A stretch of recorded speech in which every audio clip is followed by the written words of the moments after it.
Eh bien bonjour, sur ce direct donc de la mission locale. Je ne sais pas s'il y a du monde de connecté actuellement.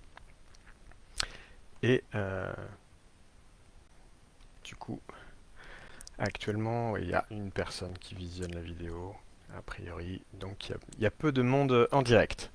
Ce Facebook Live qui va être orienté plutôt sur la partie informatique numérique, sur la présentation de la formation de développeurs web et web mobile par Via Formation. Donc je vais déjà commencer par me présenter. Donc moi je suis Sylvain Laloux, je suis référent numérique pédagogique au sein de Via Formation depuis déjà 4 ans.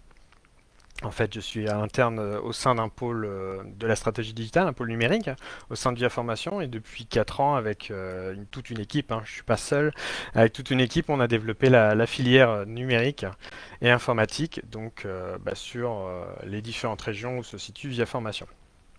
Donc, Via Formation est un organisme de formation qui a été créé donc en 94, qui a plusieurs filières pour le coup. On ne fait pas que du numérique, historiquement surtout de l'orientation et du service à la personne, donc les deux champs de compétences, également de la vente, commerce-distribution. Et donc bonjour à Aurore qui nous laisse un coucou sur le message, sur le chat. Donc insertion, comme je vous disais, orientation, service à la personne, donc vente, commerce, distribution, et donc le numérique un peu plus récemment, puisque la filière a 4 ans. Donc Via Formation est positionné sur 3 régions, la région Normandie, Pays de la Loire et Centre Val-de-Loire. Et on a l'immense joie, on va dire, depuis très peu de temps, de pouvoir du coup fournir et en tout cas dispenser des formations numériques et informatiques donc en Normandie, en Centre Val-de-Loire et en région Pays de la Loire, donc sur les 3 régions. Donc on a abouti cette filière. Donc voilà déjà pour une petite présentation un peu globale de moi-même et de l'organisme de formation dans lequel je travaille.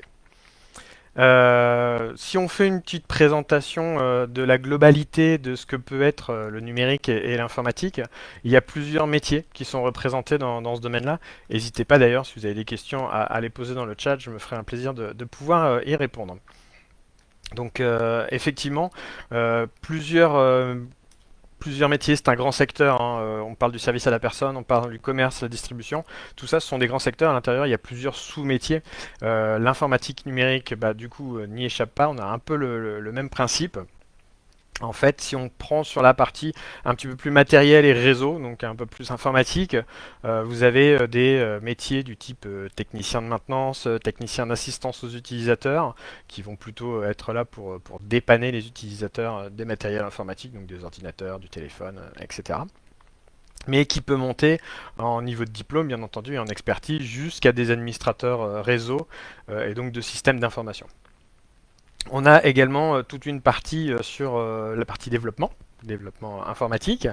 Donc là, ça peut aller du simple intégrateur qui va juste faire du code et un petit peu d'intégration sur une maquette, jusqu'aux concepteurs ou aux chefs de projet qui vont créer vraiment des applicatifs, des applications mobiles ou des logiciels si on le fait au global. On a aussi tout un pan de ce secteur qui concerne le community management, la référence numérique, qui sont plus des personnes qui vont être spécialisées sur des domaines. Le community manager va être là pour, on va dire, s'occuper des réseaux sociaux et de promouvoir une marque ou une personne. Et puis le référent numérique est plutôt la personne qui va être le référent en entreprise pour aider au quotidien et dépanner les utilisateurs plutôt sur les usages, alors que tout à l'heure le technicien on pouvait parler plutôt sur les parties techniques, c'est-à-dire que s'il y a besoin de changer une pièce détachée, on est plutôt sur un technicien de maintenance. Si c'est sur un usage pour dépanner, pour avoir à utiliser ou un mail ou pour envoyer une pièce jointe, par exemple si on ne sait pas envoyer une pièce jointe avec un mail, eh bien l'idée c'est que effectivement le référent numérique puisse dépanner pour ce genre de choses. Bonjour Chamimé. Et puis un autre élément donc qu'on retrouve, la cybersécurité, qui est en très gros développement actuellement, où là on a, alors vous savez bonjour Philippe Alain, et donc on a des éléments sur la cybersécurité. On parle de piratage, on parle de hackers. Là, l'idée en cybersécurité, c'est qu'on a plutôt ce qu'on parle de type hacker éthique.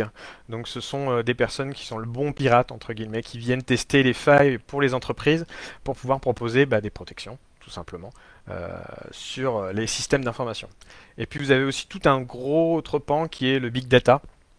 Ça, vous en avez forcément déjà entendu parler. Ce sont toutes les informations qu'on collecte par le biais de différentes applications, différents sites internet, tout ce qui est relié en réseau et qui permet du coup, lorsqu'on les analyse, donc du coup, vous avez des métiers du type data analyst ou data scientist qui permettent d'analyser ces data et donc de leur donner un sens, puisque une agrégation de données n'a pas de sens en elle-même. Pour vous donner un exemple qui va parler à tout le monde, là on a une pandémie avec le Covid. Par exemple, le fait de pouvoir récolter les infos, bonjour Julien, de pouvoir collecter les infos sur des bases de données de ceux qui sont hospitalisés, ceux qui sont en réanimation, etc., permet d'agréger et d'avoir des statistiques au niveau national. Et donc ça, il faut savoir l'analyser. Il ne suffit pas juste de collecter la donnée, il faut savoir aussi l'utiliser pour pouvoir s'en servir, tout simplement, puisque ce sont des données stratégiques. Voilà un petit peu le grand champ, on va dire, des métiers du numérique. Il y en a quand même beaucoup. Et là, cet après-midi, je vais faire un focus vraiment sur la partie du développement informatique, donc sur un des métiers dont je vous ai parlé, qui est le développeur donc de web et web mobile.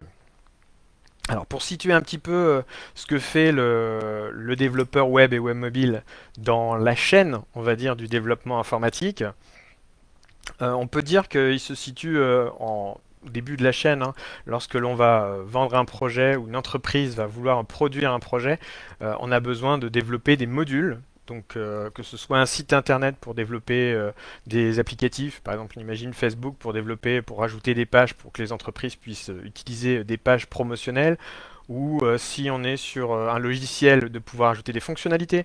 Euh, bon, plein d'autres exemples sur des ERP, etc. Donc tous ces éléments-là que l'on va vendre ou que l'on va ajouter sur une technologie qui existe déjà, il va falloir les développer, les coder.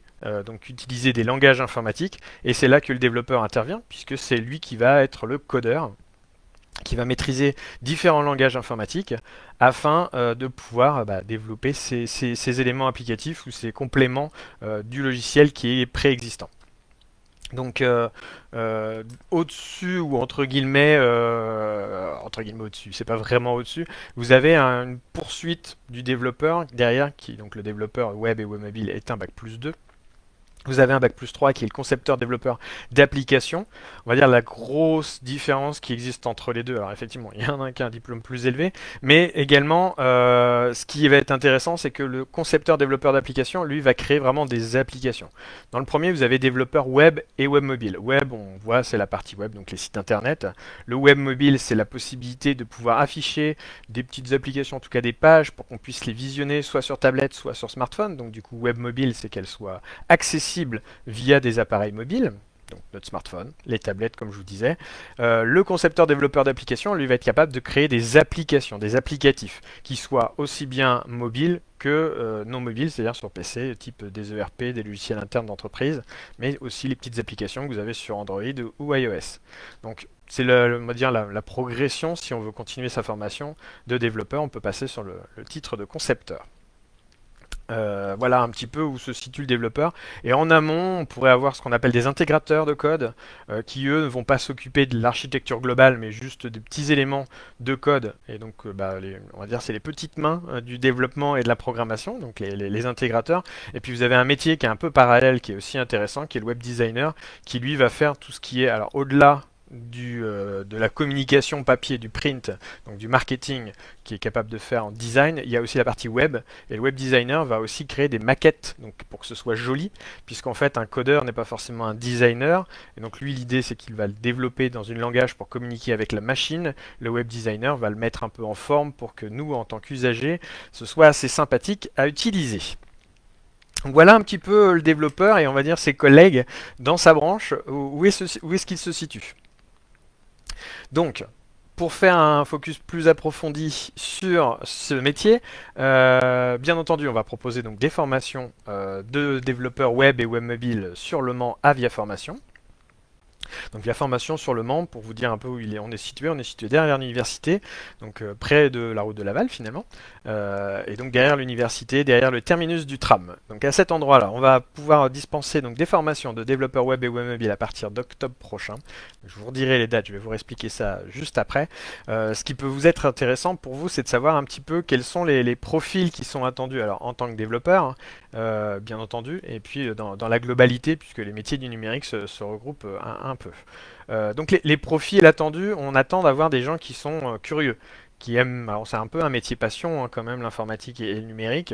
Quand on plonge dedans, c'est aussi parce qu'on est passionné d'informatique.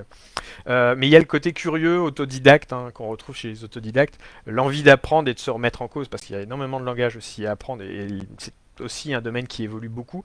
Donc le fait d'être curieux, de s'intéresser à tout et puis d'aller chercher par soi-même, souvent quand on recrute des candidats, on se dit que enfin il y a plusieurs étapes quand on recherche une information, et certainement on vous l'a déjà dit, mais Google est votre ami, mais c'est exactement ça.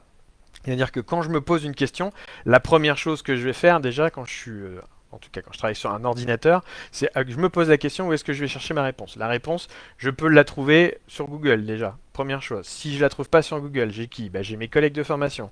Si mes collègues de formation ne trouvent pas, bah, j'ai mon formateur. Vous voyez, c'est un peu l'idée, c'est que je demande pas tout de suite dès que je sais pas. C'est que j'ai cet esprit un peu curieux et cette envie d'aller rechercher l'information par moi-même. Donc ça, c'est un profil hyper intéressant. Après, on peut venir de différents horizons. Vous pouvez être aussi bien un gros gamer, entre guillemets, donc joueur de jeux vidéo ou console, peu importe, et donc passionné par l'informatique et avoir envie de développer, avoir envie de savoir ce qui se passe derrière.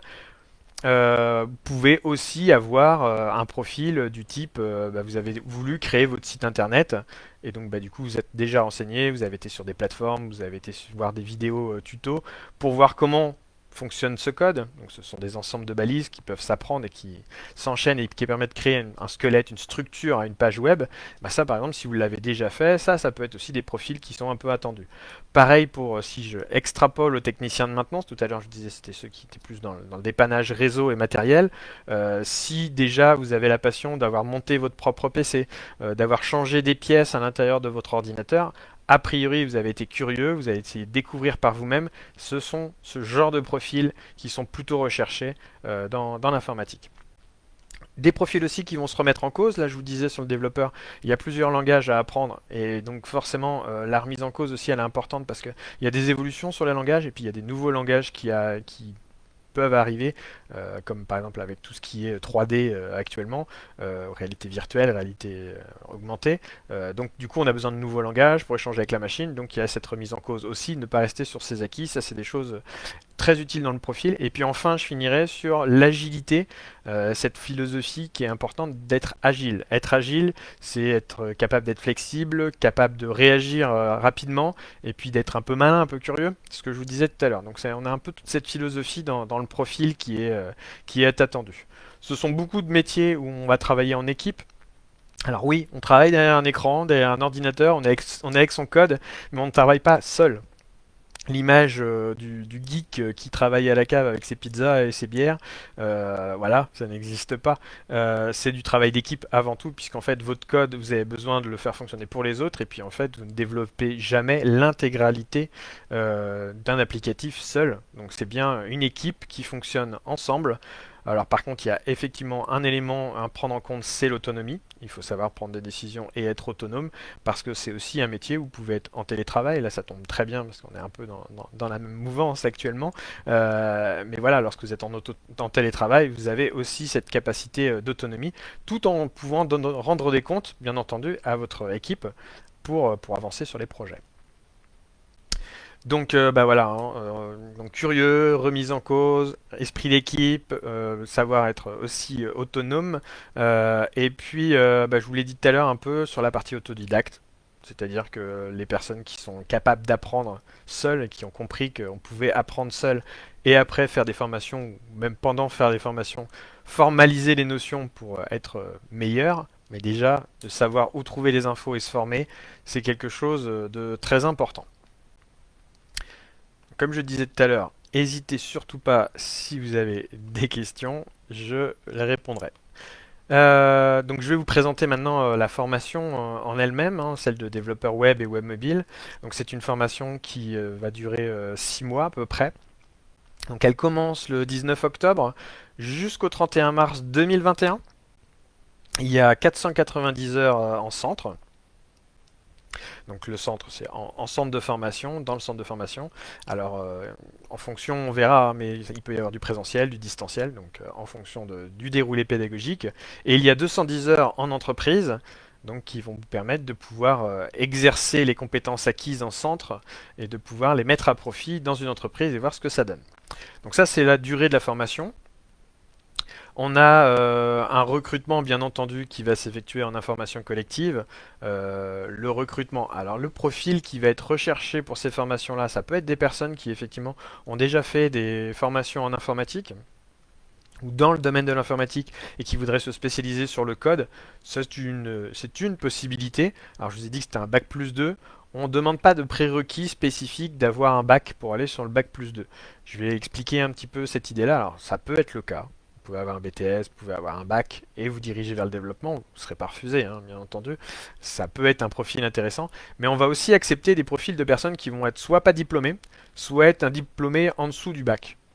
Je m'explique. Tout à l'heure, je vous ai dit qu'on recherchait des profils du type un petit peu curieux, un peu autodidacte. Et forcément, si on va chercher que des personnes qui sont bacheliers ou titulaires d'un premier diplôme universitaire ou de BTS, on n'a pas forcément ces personnes qui sont autodidactes et qui ont exercé cette passion de l'informatique. Donc pour aller les chercher, on va justement ouvrir les recrutements aussi aux profils plus atypiques, hein, on va les appeler comme ça, qui vont justement avoir cette capacité à s'être formés seuls, à avoir découvert seuls, avoir pourquoi pas déjà produit soit une page internet, une petite maquette de site internet, ou avoir essayé de programmer quelque chose avec un des langages de programmation.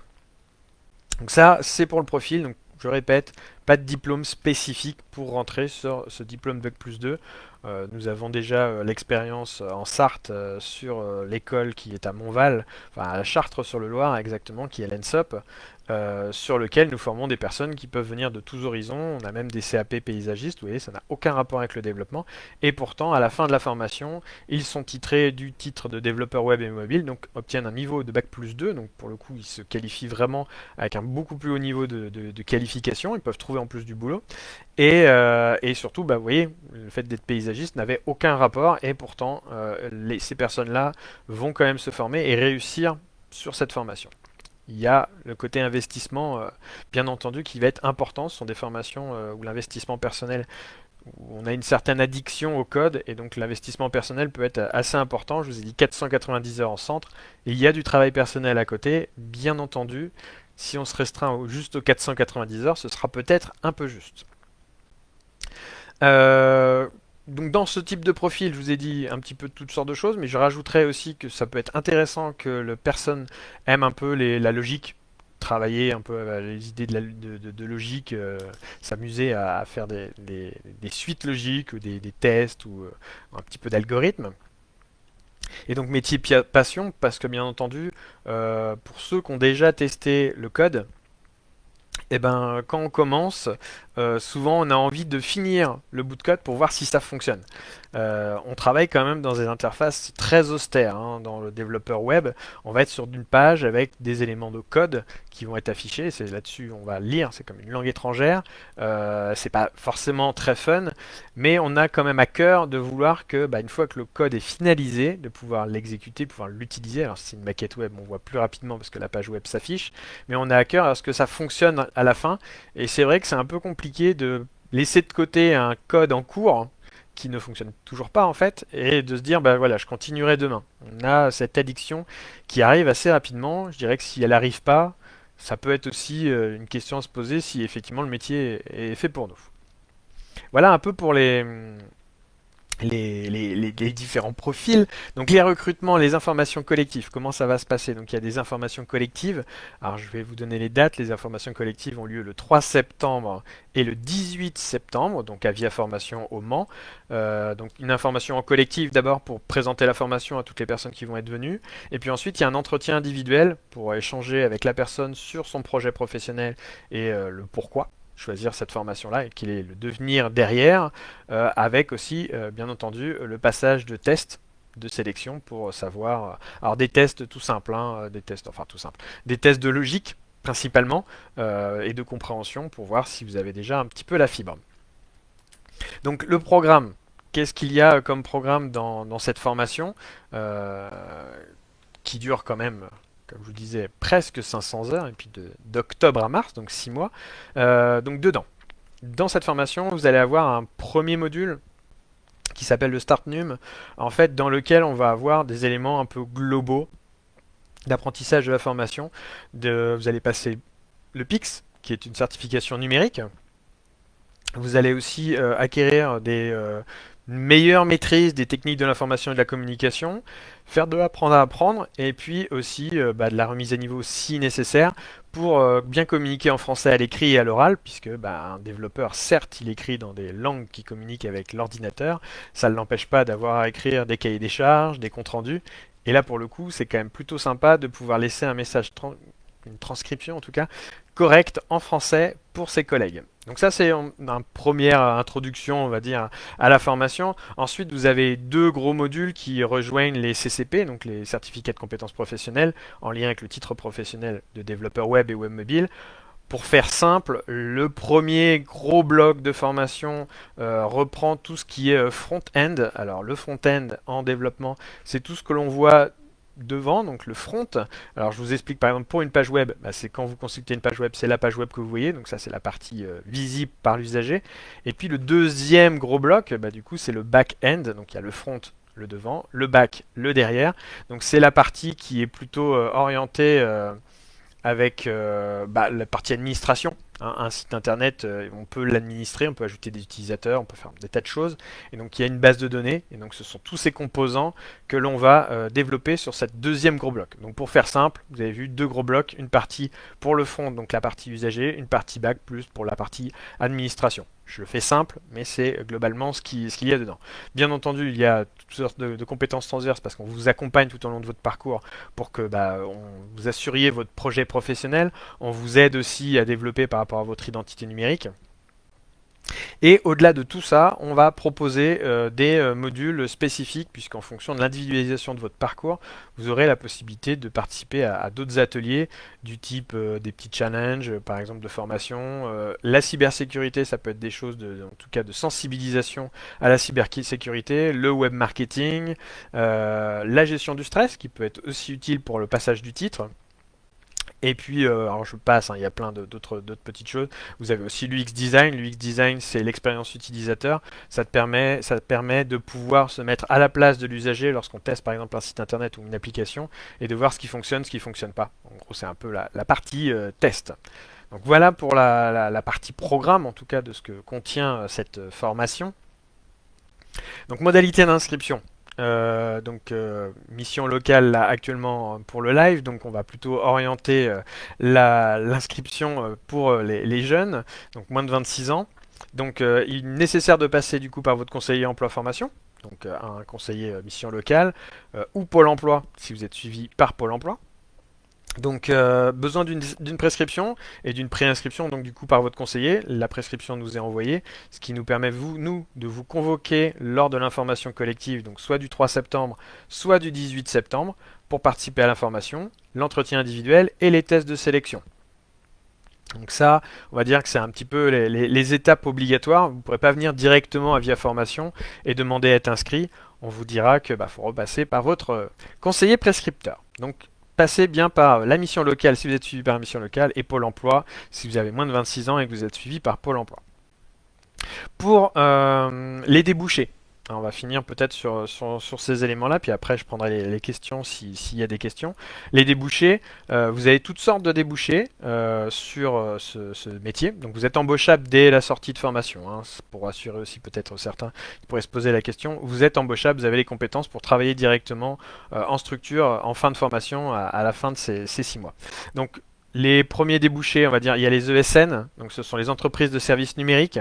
Donc ce sont toutes les entreprises qui proposent du service numérique aux autres entreprises ou tout simplement voilà, qui peuvent proposer de l'ERP, etc. Vous avez les entreprises d'édition de logiciels qui, elles, sont spécifiquement dans la programmation et le développement informatique. Et puis l'autre gros débouché aussi qu'on retrouve, c'est le côté freelance. C'est-à-dire vous vous mettez à votre compte, vous créez votre structure et puis vous proposez, par exemple, ça peut être simplement de la création et de l'hébergement de sites web. C'est des choses que vous êtes capable de faire au bout de 6 mois sans aucun problème. Voilà un peu pour les débouchés. Donc on a les entreprises spécifiques, on va dire, du développement et du service numérique. Vous avez aussi des développeurs qu'il y a dans des entreprises. Si je prends sur le Mans une entreprise comme les MMA, ils ont des développeurs. Après, voilà, ce ne sont pas des entreprises, on va dire, où l'activité principale est le développement, mais ils ont des pools, des services dans lesquels ils ont des développeurs informatiques pour développer leurs propres applicatifs. Donc, je dirais que n'importe quelle entreprise, comme les techniciens de maintenance, il y a des gens qui réparent et qui s'occupent il y a toujours un service informatique dans les entreprises. Après avoir identifié, il est plus compliqué d'identifier les entreprises qui ont besoin de développeurs, mais via les offres d'emploi, on peut facilement les trouver. Mais voilà, les entreprises, comme je vous disais, les ESN et les éditeurs de logiciels sont vraiment les entreprises où c'est leur secteur d'activité. Donc là, c'est très simple de les identifier via un annuaire d'entreprise. Et puis le côté freelance, ou un mix des deux, on retrouve aussi des personnes qui sont, on va dire, à temps partiel dans une entreprise en tant que salarié et sur l'autre temps partiel sur freelancer, donc sur leur propre structure pour proposer des services ou des produits. Donc voilà pour les éléments. Presque fait une demi-heure, on va dire, de live. Je vais peut-être prendre les questions, si vous avez des questions sur le chat. Moi-même, j'avais mis...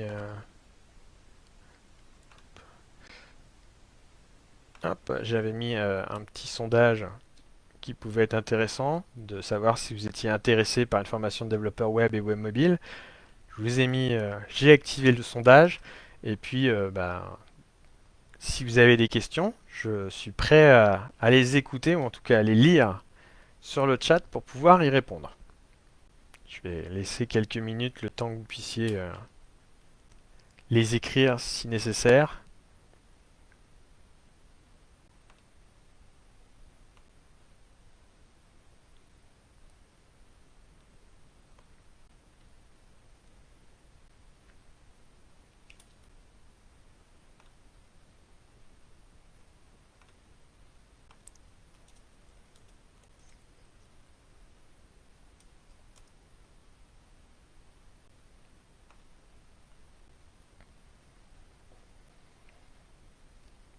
Bon, il n'y a pas l'air d'avoir de questions particulières. Je vois qu'il y a une personne qui a répondu à mon sondage, qui est plutôt sur la validation de projet. Donc ça, c'est des choses que vous pouvez faire en passant par votre conseiller emploi, de valider votre projet, bien entendu, avant. C'est toujours un petit plus.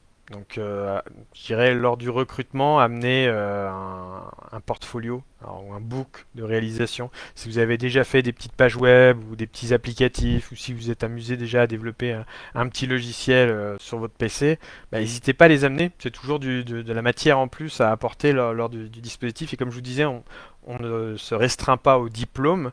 Donc justement, on aime bien avoir des personnes qui sont déjà capables de réaliser certaines choses. Et si vous nous le montrez, c'est encore mieux. Donc pour ceux qui n'auraient pas, oui, validez d'abord votre projet professionnel en amont. Ça peut être par une PSMP, donc par une possibilité de faire un stage dans une entreprise ou une structure qui fait du développement informatique. Il y en a quelques-unes.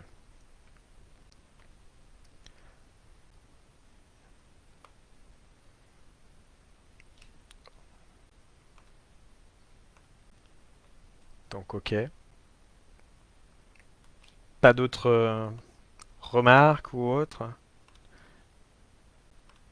Je publie l'autre sondage au cas où.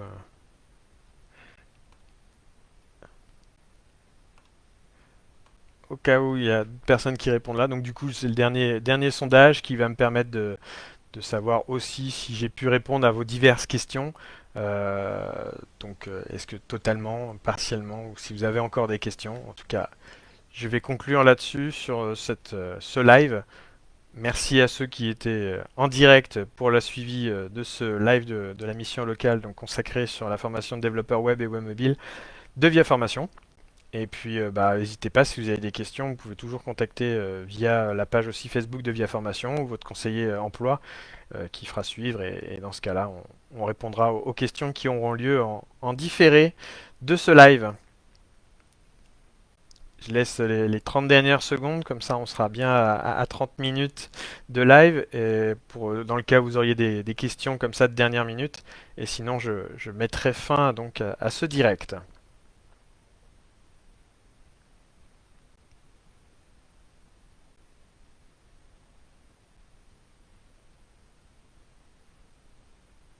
Donc a priori non, pas de questions. Donc je vais mettre fin à ce direct. Je vous souhaite une bonne fin de journée et merci pour ceux qui étaient en direct de m'avoir suivi. Et puis peut-être à bientôt pour ceux qui ont un projet en lien avec le développement informatique sur le Mans. Et les alentours, bien entendu, hein, c'est ouvert au département. Eh bien, bonne journée à tous. À bientôt. Au revoir.